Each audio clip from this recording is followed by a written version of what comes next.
सोमवार व्रत कथा। पहले समय में किसी नगर में एक धनी व्यापारी रहता था। दूर दूर तक उसका व्यापार फैला हुआ था। नगर के सभी लोग उस व्यापारी का सम्मान करते थे। इतना सब कुछ से संपन्न होने के बाद भी वह व्यापारी बहुत दुखी था, क्योंकि उसका कोई पुत्र नहीं था, जिस कारण अपने मृत्यु के पश्चात व्यापार के उत्तराधिकारी की चिंता उसे हमेशा सताती रहती थी।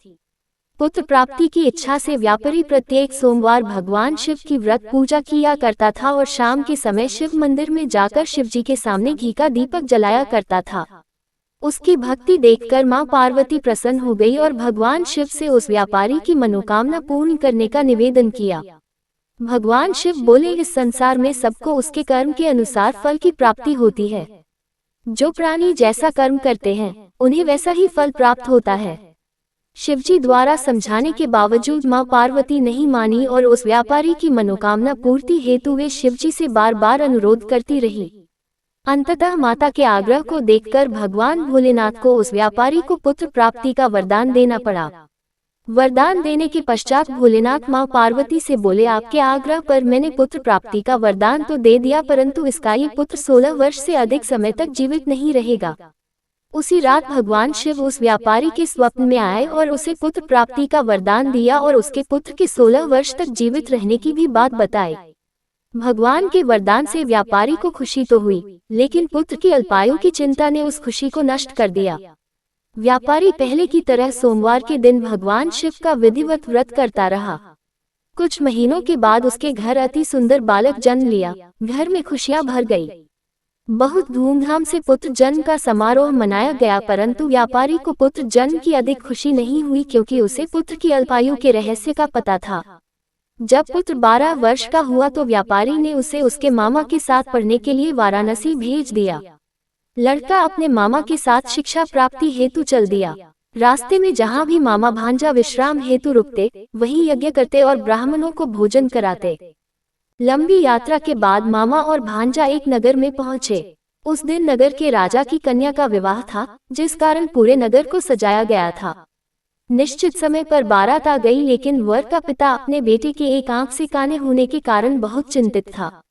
उसे भय था कि इस बात का पता चलने पर कहीं राजा विवाह से इनकार न कर दे, इससे उसकी बदनामी भी होगी।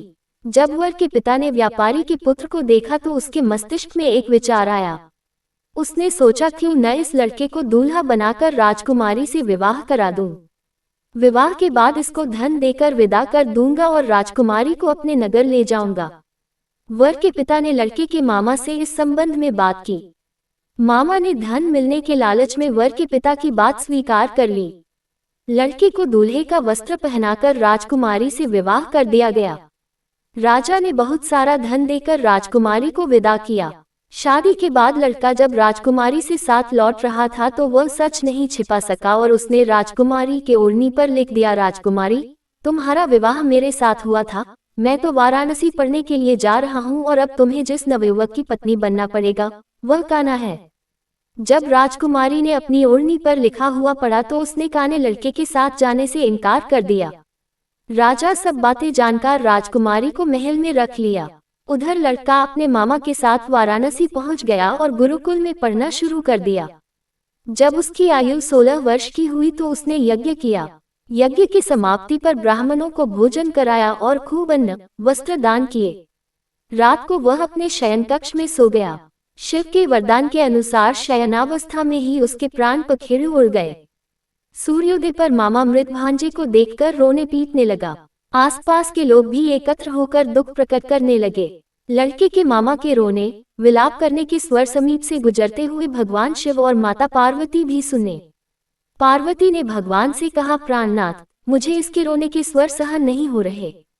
आप इस व्यक्ति के कष्ट को अवश्य दूर करें। भगवान शिव ने पार्वती के साथ अदृश्य रूप में समीप जाकर देखा तो भोलेनाथ पार्वती से बोले, ये तो उसी व्यापारी का पुत्र है जिसे मैंने 16 वर्ष की आयु का वरदान दिया था। इसकी आयु पूरी हो गई है। मां पार्वती ने फिर भगवान शिव से निवेदन कर उस बालक को जीवन देने का आग्रह किया। माता पार्वती के आग्रह पर भगवान शिव ने उस लड़के को जीवित होने का वरदान दिया और कुछ ही पल में वह जीवित होकर उठ बैठा। शिक्षा समाप्त करके लड़का मामा के साथ अपने नगर की ओर चल दिया। दोनों चलते हुए उसी नगर में पहुंचे जहां उसका विवाह हुआ था। उस नगर में भी यज्ञ का आयोजन किया। समीप से गुजरते हुए नगर के राजा ने यज्ञ का आयोजन देखा और उसने तुरंत ही लड़के और उसके मामा को पहचान लिया।